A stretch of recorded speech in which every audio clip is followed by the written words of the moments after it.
Quand Blagnac rime avec boxe, le rendez-vous est fixé le vendredi au complexe sportif Naudin. L'occasion pour le Blagnac Sporting Club de mettre sur pied une soirée intéressante avec 7 combats amateurs et 2 chocs de pro. Une réunion comme celle-ci, ça nous demande 4 à 5 heures par jour pendant 15 jours minimum. Le plus dur dans la mise sur pied d'une telle manifestation, ce sont les combats amateurs. Des problèmes de poids sont toujours à prendre en compte au dernier moment. Avec les pros, il en va différemment. Avec les pros, il n'y a jamais de problème.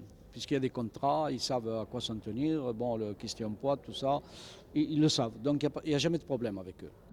Les 2 rendez-vous professionnels, c'est Massalando-Guéroise, on y reviendra, mais c'est d'abord le Blagnacais Bruno Rançon qui, en 6 reprises de 3 minutes, doit affronter le Montpellierin Galtier. Combat de préparation car Rançon doit boxer le 8 avril à Cayenne en 8e de finale du tournoi de France. Je suis très inquiet, oui, parce que bon, vous savez comment on n'a jamais gagné à l'avance. On a préparé ça, on a un objectif quand même assez grand pour Bruno. Alors bon, bien sûr que je suis inquiet pour le résultat. Bruno Rançon, c'est une boxe très appliquée, un travail d'usure face à un adversaire plus grand que lui. Le Blagnacais garde basse, œil vif, buste souple, va au bout de ses 6 reprises en s'imposant logiquement au point.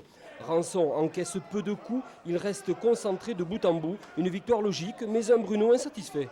Je ne suis pas satisfait de toute façon de moi, mais bon, on m'a donné la victoire, j'ai gagné, puis voilà, j'ai gagné, c'est tout. Le combat vedette, on y vient. Berlan Massalando de Blagnac contre Couider Guéroise du Boxing Club toulousain. Ils se connaissent, Massalando l'a emporté le 23 novembre 1991 à Saint-Juéry au point.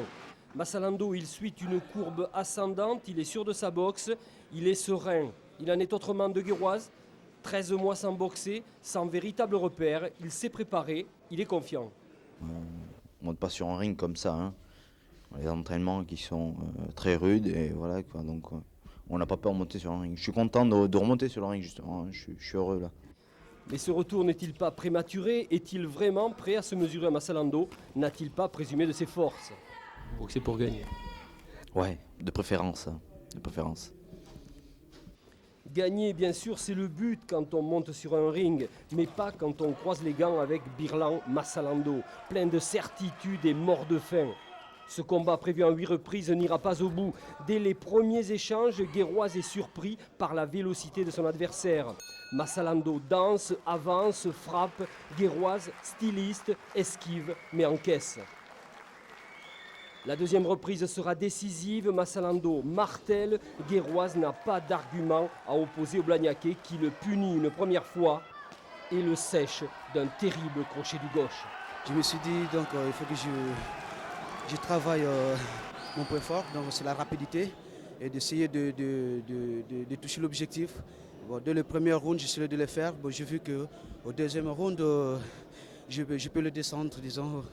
Je suis enchaîné avec le crochet. J'ai vu quand il était touché, il avait les yeux bloqués. J'ai enchaîné avec le crochet gauche. Comme je suis fort en crochet gauche, voilà, il a...